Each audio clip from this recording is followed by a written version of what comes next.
Les échanges sur le plateau, Laurent Neumann, Prisca Thévenot sont toujours en ma compagnie avec Daniel Simonet, qui a donc déjà parlé. Bonjour. Bonjour. Vous êtes député NUPES La France Insoumise de Paris. Comment vous avez... alors il y a deux choses. Il y a les propos d'Elisabeth Borne et les propos de Gérald Darmanin. Vous voulez parler de quoi d'abord?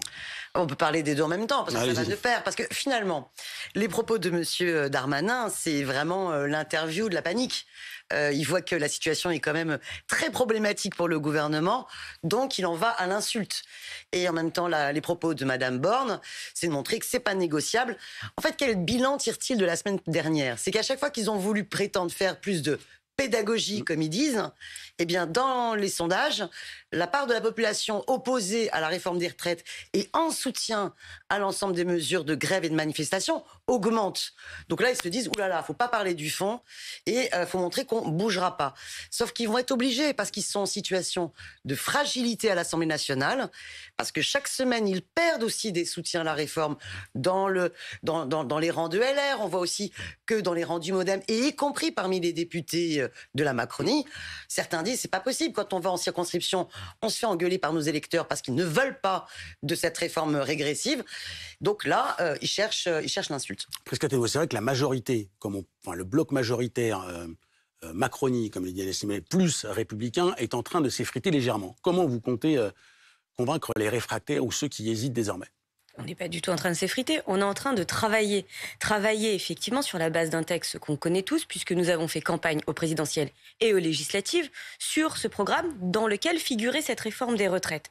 L'enjeu que nous avons, c'est d'être au travail et de pouvoir enrichir là où il y a besoin que ce soit enrichi.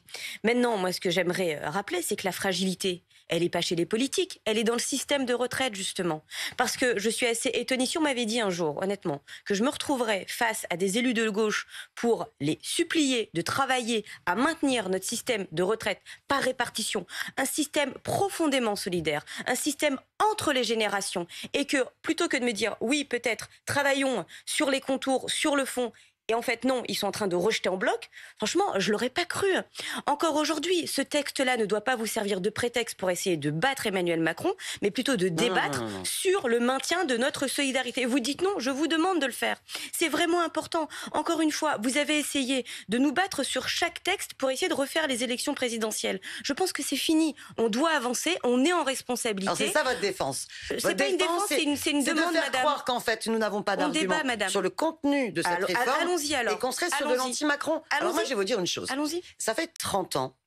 30 ans, on en est à la 5e contre-réforme des retraites où les gouvernements libéraux successifs nous expliquent que c'est pour Monsieur Hollande sauver n'était pas très libéraux, pardon. système on apprend que François Hollande était libéral. Et c'était une mesure libérale, sa réforme. Il était de droite. Et là, qu'est-ce que l'on voit? Le rapport du Conseil d'orientation des retraites nous explique bien qu'il n'y a pas de problème de dépenses. Qu'à la limite, vous n'étiez pas là à l'audition, j'y étais, mais c'est pas ce qu'ils ont dit. En année, le bilan des gouvernements successifs a été à chaque fois de faire des cadeaux énormes en termes d'exonération. Il y a une accélération dans le quinquennat précédent, une accélération des exonérations de cotisations patronales et donc de baisse des recettes et là, ce que vous voulez faire, c'est finalement faire payer aux salariés de ce pays par 2 ans de plus le fait que vous videz les caisses par vos politiques. Je vous donne un exemple. On a créé de l'emploi, on a baissé le chômage. L'égalité salariale entre les femmes et les hommes, on mettrait 8 milliards dans les caisses de retraite. On arrêterait par exemple la fuite en avant vers l'ubérisation, ce modèle-là totalement inacceptable où on se passe du code du travail et où on a une surexploitation des travailleurs. On aurait par la requalification salariée des travailleurs des plateformes 1 milliard de plus dans les caisses de retraite. Donc on sait pertinemment, et vous verrez dans le travail parlementaire que nous allons faire, dans la résistance parlementaire que nous allons incarner, par nos amendements, comment nous pouvons, au niveau des recettes, arriver à une situation totalement différente. Vous, ce que vous voulez faire, c'est voler 2 ans de vie à l'ensemble des travailleurs. En arbitre des élégances, Laurent Neumann, où est-ce que peut se trouver l'équilibre? Parce que vous ne soyez pas d'accord, c'est assez logique, vous n'avez pas les mêmes opinions, mais où peut se jouer l'équilibre? Avec une majorité relativement faible à l'Assemblée, et puis une rue qui va être mobilisée. Alors, d'abord, bien comprendre ce qui est en train de se passer. Le gouvernement prend acte, d'une certaine manière, que la bataille de l'opinion est perdue. Voilà, ça fait 2/3 des Français qui sont opposés. En face d'eux, ils ont une majorité de l'opinion et un front syndical uni. Donc la bataille ne se joue plus là. Pourquoi elle choisit de sortir ce dimanche, Elisabeth Borne? Parce que demain, le texte arrive en commission et mardi, il y a beaucoup de monde dans la rue. Donc en réalité, le terrain politique change. Désormais, ça va se jouer à l'Assemblée. Et à l'Assemblée, Elisabeth Borne et les ministres qui montent au front ont besoin, de resserrer les coudes à l'intérieur de la majorité. On a vu qu'il y avait 7, 8 députés qui hésitent, qui sont critiques. Certains disent même qu'ils sont prêts à ne pas voter. Et en plus, il faut absolument avoir le soutien d'une quarantaine au moins de députés des Républicains. Ils sont 62. Il y en a une quinzaine là qui hésitent, y compris chez certains qui, lors de la dernière campagne présidentielle, ont défendu l'idée d'une retraite à 65 ans. La cohérence, parfois, on la cherche un peu. Mais peu importe, il faut absolument obtenir cette majorité. Pourquoi ? Parce que face à la légitimité de la rue, le gouvernement, l'exécutif, veut opposer la légitimité démocratique du Parlement. Et donc faire voter cette loi sans recourir au 49.3. Il est là l'équilibre en réalité. C'est pour ça qu'au fond, le discours a changé. Au début, on nous disait cette réforme est juste. Ça n'a pas marché. L'opposition ne cesse de progresser dans les sondages. Désormais, on dit elle est nécessaire. Nous sommes courageux et surtout, on le place sur le terrain sociétal. C'est l'interview de Gérald Darmanin qui dit « Nous sommes le camp du travail, du mérite, de l'effort », pendant sous-entendu qu'en face, on ne défend pas le travail, la paresse, les bobos, etc. Vous voyez bien qu'on a changé de nature de débat. C'est sans doute aussi ce qui va jouer à l'Assemblée.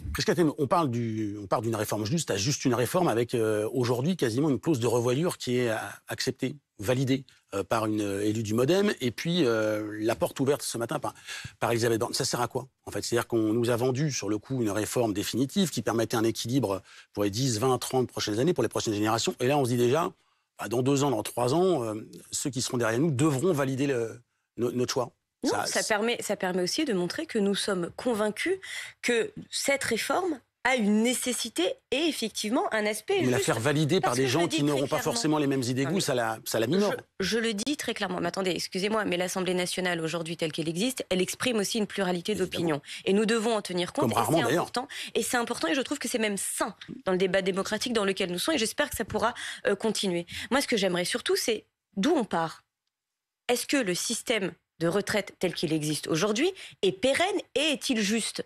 Il ne l'est pas. Je débattais hier avec une de vos collègues de la France Insoumise qui expliquait justement qu'aujourd'hui, les pénibilités ne sont pas assez prises en compte, les carrières longues non plus, les femmes se retrouvent dans des situations précaires et au vous moment ne répondez où à elles... aucun Je suis en train de parler, ces madame, problèmes vous dans votre écoutez. réforme. Voilà, vous regardez ce qui est en train de se passer. C'est exactement ce qui va se passer dans l'hémicycle. C'est exactement ce que décrit Gérald Darmanin dans son article ce matin. C'est que dès qu'on essaie de parler, on a un bruit en permanence pour empêcher, pour tuer le débat. Je pense que l'important que nous avons aujourd'hui, c'est d'offrir un débat démocratique, clair, serein, apaisé, avec des fronts effectivement différents aux Français. Et oui, je le dis, ça vous embête, mais je vais nous insulter m'y tenir. Dans la presse, vous pensez que c'est une façon apaisée d'ouvrir le débat de la part de M. Darmanin. Ne jouez pas, vous inversez les rôles. Vous ne jouez pas aux victimes. Vous êtes vraiment pas dans une position de victime. Ne commencez pas à l'être. Non, moi je me sens pas. Alors voilà. Je vais vous dire une chose. On parle des Français, on parle pas de vous en réalité. Monsieur Darmanin dit que la NUPES bordélise le pays. C'est une réalité. D'abord, ne bordélisez pas le plateau de BFM. Je vais vous dire une chose. Ce gouvernement ne cesse de bordéliser le pays. Voilà, j'accuse Macron de bordéliser le pays. Quand vous avez les pompiers qui n'ont même pas de matériel suffisant pour pouvoir éteindre les incendies cet été, quand vous avez l'hôpital qui s'effondre à un point qu'on meurt dans les urgences, quand dans l'école publique de la République, on n'arrive plus à recruter des enseignants, quand vous avez vos boulangers qui sont en train de risquer de fermer les uns après les autres à cause de l'incapacité de votre gouvernement à bloquer les prix de l'énergie, on voit bien l'état de bordélisation du pays. Par contre, sur la question des retraites, je vais vous dire une chose. Refusez de voter le budget qui permet justement ces augmentations-là. Vous bordélisez le plateau. Mais là, c'est de la fake news. Donc, je vais vous dire une chose. Sur cette bataille des retraites, vous êtes en train de changer de registre. Vous ne voulez plus être dans le débat de fond sur les arguments parce que vous savez qu'à chaque fois que vous avancez les arguments de fond, finalement, la seule chose que vous arrivez à convaincre et à augmenter dans le pays, c'est le rejet de cette réforme. Vous étiez pas sur les débats qu'on a menés à l'Assemblée. Le soutien aux grèves et y compris au blocage du pays pour gagner. Parce que nous sommes convaincus que nous pouvons obtenir et arracher le retrait de cette réforme. Parce que cette réforme est injuste. Parce que justement, sur la question de la pénibilité que vous avez citée, sur la question des femmes, sur la question des carrières longues, en aucun cas votre réforme n'apporte plus de justice. Elle aggrave les inégalités sociales et de genre. La réponse en 10 secondes de Pescateno, parce qu'après je dois aller en Ukraine. Je vais répondre très rapidement, mais c'est lunaire. Vous dites qu'on ne veut pas de débat de fond, mais je suis désolée. Moi j'y étais, vous n'y étiez pas en l'occurrence à l'Assemblée nationale. Lors de l'audition du corps, nous étions sur un débat débat de fond. Lors de l'étude de ce texte en commission des finances vendredi, j'y étais, vous n'y étiez pas, nous y étions sur un débat de fond pendant plus de 10 heures. Donc c'est gentil aujourd'hui de faire comme s'il n'y avait pas de débat de fond, vous n'y êtes pas. Et vous étiez Alors, les deux moi, sur je suis en commission des affaires économiques et je ne suis pas en commission des finances. En audition, tout le monde est ouvert pour tous. L'audition, c'est ouvert pour tous. Et j'ai suivi l'audition. Mesdames, je suis désolé, mais notre envoyé spécial en Ukraine m'attend. Arrêtez de suivre, venez. Je vous donne c'est rendez-vous ouvert à tous les mardi, députés. après l'examen des 6938, on les a comptés avec Laurent ce matin. Et puis après la journée de mobilisation contre également les manifestations. Merci à toutes les deux d'avoir été sur le plateau. Merci beaucoup Laurent.